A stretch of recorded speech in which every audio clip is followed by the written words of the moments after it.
asalaamu calaykum waraxmatullaahi wabarakaatu. daawadayaal kula waxaana wanaagsan meelbaad ku sugateen kula soo dhawaada barnaamijka xulka wararka oo aad habeen walba ka daawataan shabakada wararka ee warqaha tiyub. daawadayaal waa 22 bisha shanaad sanada 2019. barnaamijka waxaanu kusoo gudbinaa wararkii warbixinadii ugu dambeeyay ee guud ahaan dalka. qodobada aan caawa daawadayaal barnaamijkeedii ugu soo gudbin doonana waxaa kamid noqon doona wararkii ugu dambeeyey ee Kenya oo weli sii wada daandaansiga ay ku dooneyso in ay cadaadiska dhinaca diblomaasiyadda ay ku saarto dowladda federaalk ee Soomaaliya.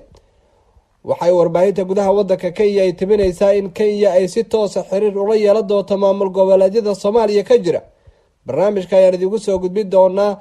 sidoo kale qodobada kale aan idin hayna waxaa ku jiri doona ilaa iyo 5 qodob oo ay qasab tahay in aad ka ogaato tallaabooyinka ay dowladda wadanka Kenya qaadayso oo ay markaa mid ay kaga soo horjeedo dowladda federaalka Soomaaliya. wargeyska ugu afka dheer wadankaasi Kenya ka soo baxay Daily Nation ayaa warbixin ka qoray. sidee ayay sidoo kale saxaafadda wadankaasi Kenya uga hadashay jawaabtii qafiifka ahayd ay dowladda federaalka Soomaaliya ka bixisay damaca dowladda wadanka Kenya. qodobada kale aan daawadayaal barnaamijkeedii ugu soo gudbin doona waxaa ka mid noqon doona wararkii ugu dambeeyay ee xaaladda magaalada Muqdisho kadib qaraxii magaalada Ruuxay iyo madaxweynayaasha Galmudug State iyo Puntland oo si cad uga hor yimid ilaa iyo 3 sharci oo dowladda Soomaaliya ay wado kadib kulan ay maanta yeesheen. qodobadaas iyo kuwa kale ayaynu barnaamijka ku falaqay doonaa haddii ay bahay noo saamaxo. mar kale daawada waan kugu soo dhaweynayaa shabakada wararka ee warqaha tiyub. waxaana aynu daawadayaal ku bilaabi doonaa dowladda federaalk ee Soomaaliya ayaa maanta waxa ay war rasmi ah ka soo saartay sidaad wararkeena hore ku daawateen tallaabooyinkii ugu dambeeyay ee dowladda wadanka Kenya ay qaaday. Soomaaliya waxa ay sheegtay in tallaabooyinka Kenya ay sameynayso ay tahay mid ka soo horjeeda darisnimada labada wadan ka dhaxaysa. sida ku cad war saxaafadeedka wasaaradda arrimaha dibadda Soomaaliya ka soo baxay ficiladaas waxay meel ka dhac ku yihiin damaanada darisnimada labada wadan. waxaana bayaankan uu imaanayaa xilli xukuumadda Nairobi ay toddobaadkan ay diiday baasaboorka diblomaasiga ee Soomaaliya ayna baaritaan ku sameysay xawaaladaha qaar ee ku yaala magaalada Nairobi. isniinta ayay ahayd markii wasiiro iyo xildhibaano Soomaaliyeed lagu xayiray garoonka diyaaradaha Nairobi xilli sababta loogu sheegay inaysan wadan dalkugalka wadanka. intaas waxa uu helisay in horaantii bishan ay Kenya joojisay duulimaadkii tooska ahaa ee Muqdisho iyo Nairobi iyada oo markaasi qiil ka dhiganaysa hubinta dhinaca amniga. sidaas aawadeed dowladda Soomaaliya waxay ugu baaqaysaa Kenya inay tixgeliso joojinta ficiladaas ayna xurmayso xiriirka soo jireenka ee labada dal iyo dhaqanka diblomaasiyadeed ayaa lagu yiri bayaan ka soo baxay wasaaradda arrimaha dibadda ee dowladda Soomaaliya. dhammaan dhaqdhaqaaqyada Kenya ayaa salka ku haya damaca uga jira biyaha Soomaaliya oo horaanta sanadkan ay go'aamin doonto maxkamadda caalamiga ee cadaaladda adduunka ee ICJ. dacwadaas ayaa ku saabsan muran ay Kenya gelisay biyaha badda Soomaaliya oo qayb ka mid ah ay sheeganayso xilli wareegga koobaad ay ku guuleysatay Soomaaliya. dadka falaqeeya arrimaha gobolka ayaa tilmaamaya Kenya in ay doonayso in laga laabto dacwadaas si hoosana loo xaliyo kiiska, balse xukuumadda Muqdisho ayaa arintaa ku gacan sayrtay waxaana Kenya ay badisay cadaadiska xoogan ay markaasi saarayso Soomaaliya. haddaba saxaafadda wadankaasi Kenya ayaa waxay si weyn uga hadashay arintan waxaana ay u muuqdaan kuwa ay ku garab saagayaan dowladda wadankooda. Kenya waxay si toos ah xiriir ula yeelan doontaa maamul goboleedyada Soomaaliya. sidaasi waxaa ku jirtay warbixin dheer oo uu qoray wargeyska uga afka dheer wadankaasi Kenya ee Daily Nation yiraahdo.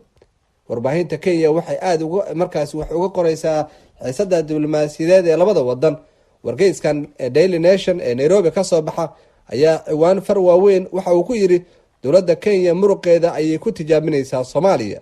laakiin arinta xiisaha leh ee wargeysku ka hadlay waxay tahay xiriir ay dowladda wadanka Kenya la yeelan karto maamul goboleedyada.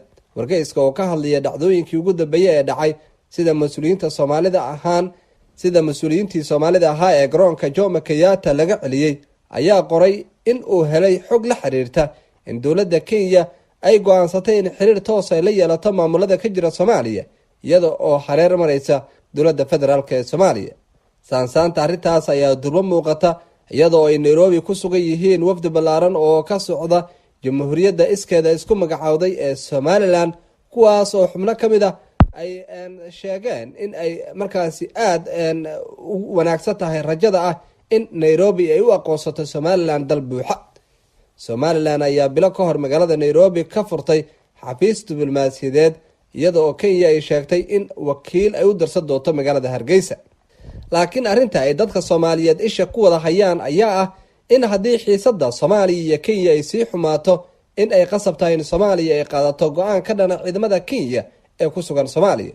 Wargeyska Daily Nation ayaa waxa uu qorayaa in qorshaha uu ka mid yahay in ciidamada Kenya si qorsheysan looga soo saaro dhulka ay markaasi ka saareen kooxda Shabaab sanado ka hor si culayska loogu kordhiyo dowladda Soomaaliya. Ciidamada Kenya ayaa bilihii dhawaa ka soo baxaya deegaano dhowr oo ku yaala gobolka Gado sida deegaanada Buusaar iyo sidoo kale Faafxdhuun oo gobolka ka tirsan. Wargeyskan oo qoraalkiisa bogga afraad ee ku soo baxay sii wata ayaa sheegay in intii Soomaaliya diidan tahay in wadahadal laga galo muranka dhulbadeedka in Kenya ay mid markaa uga bixi doonto dhammaan heshiisyadii horey loo galay. Heshiisyadan waxaa ka mid ahaa kuwa ganacsi, socdaalka iyo isdhexmarka dadka.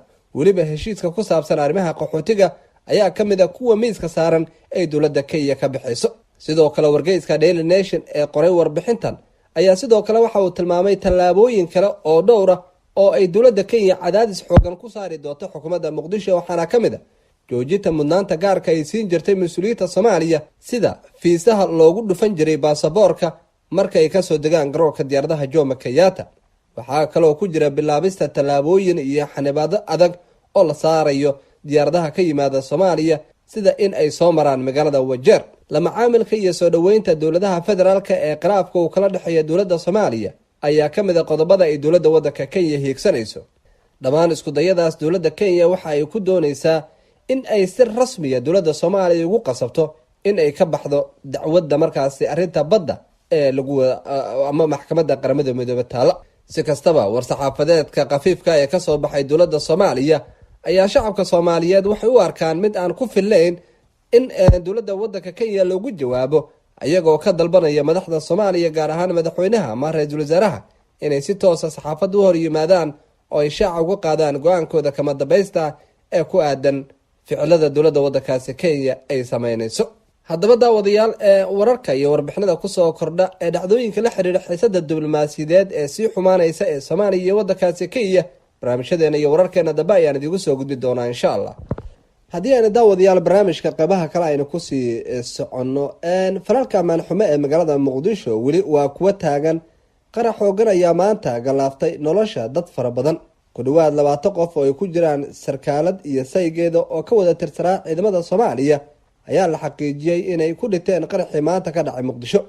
weerarkan kooxda Shabaab sheegatay ayaa laga soo wariyay koontarool uu maamulo sirdoonka Soomaaliya oo ku dhow madaxtooyada Muqdisho, walow aanan si dhab ah weli loo hayn bartilmaameedkii ismidaaminta, balse waxaa loo malaynayaa inay ahaayeen 2 gaari oo meesha marayay oo ay la kala socdeen ciidamo ka tirsan xoogga dalka iyo xildhibaano aqalka hoose ah oo waqtigaa kusii jeeday xaruntooda. warar kale ayaa sheegaya in hadafka uu ahaa dhinaca filla Soomaaliya, balse markii uu dareemay inay ku adkaa karto inuu halkaasi ka gudbo uu ku dhuftay baabuurtii ciidanka ee halkaa marayay. Faadumo Cali Raagi iyo saygeeda Bashiir Geesay oo la socday gaariga Cabdibilaah ayaa goobta ku naf waayay xilli askar kale oo ilaalo u ahayd ay dhinteen, waxaase kaliya ka badbaaday hal askari oo jidka u furayay. dadka kale ee dhacdada ku geeriyooday waxaa ku jiray Xuseen Ceelaabe Faahiye oo xilal kala duwan ka soo qabtay xukuumadihii Soomaaliya soo maray, si gaar ahna jagooyinka wasaaradda arrimaha dibadda iyo qorsheynta uga soo shaqeeyay.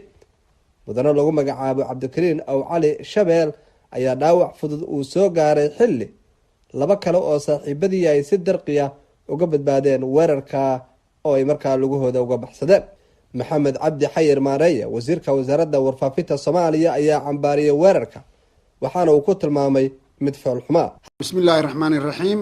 anigoo ku hadlaya magaca madaxweynaha jamhuuriyadda Soomaaliya, magaca ra'iisul wasaaraha iyo kan xukuumadda dowladda Soomaaliyeed, waxaanu cambaaraynaynaa ficilka argagixisada ee bahalnimada ee kooxaha nabaddiidka ee usoo jeestay inay shacabka Soomaaliyeed ku hayaan dib iyo dil iyo dhac iyo boob joogto ah ay maanta ka sameeyeen bar kontarool oo ku taala daljirka Dahsoon wasaaradda caafimaadka halkaasoo ay ku waxyeeleeyeen dad badan oo barakacayaal ah oo meesha degan iyo sidoo kale mas-uuliyiin dowladda uu ka mid yahay Allah u naxariisto xuseen ceelaabe faahiye oo ahaa madxaf ama kayd qaran muddo badan kasoo shaqaynayay hay-adaha dowladda gaar ahaan wasaaradda qorsheynta sidoo kale waxaan tacsi u dirayaa cornel fay cali oo ahayd sarkaalad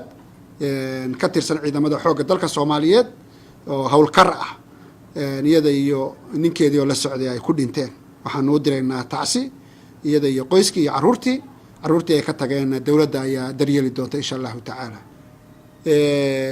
iyo mas-uuliyiin kale xildhibaano ku socday baarlamaankana sida la sheegay dhaawacyo fudud ay ka soo gaadheen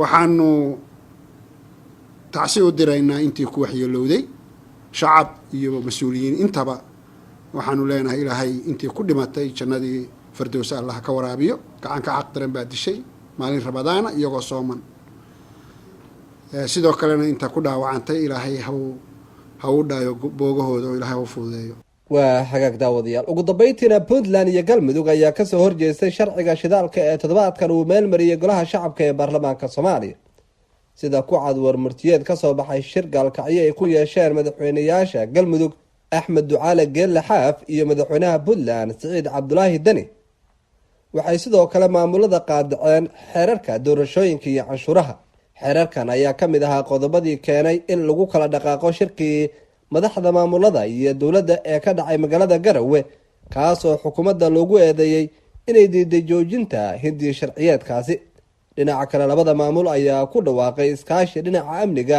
iyo siyaasadda sida laga soo xigtay bayaanka kulanka laba geesoodka ahaa ee ka dhacay magaalada Gaalkacyo waa hagaag daawadayaal intaas ayaan kusoo gabagabay doonaa barnaamijka xulka wararka barnaamijka lamid intaaynu ku kulmi doono waxaan idinka tagayaa sida ay nabadgelyo asalaamu calaykum waraxmatullaahi wabarakaatu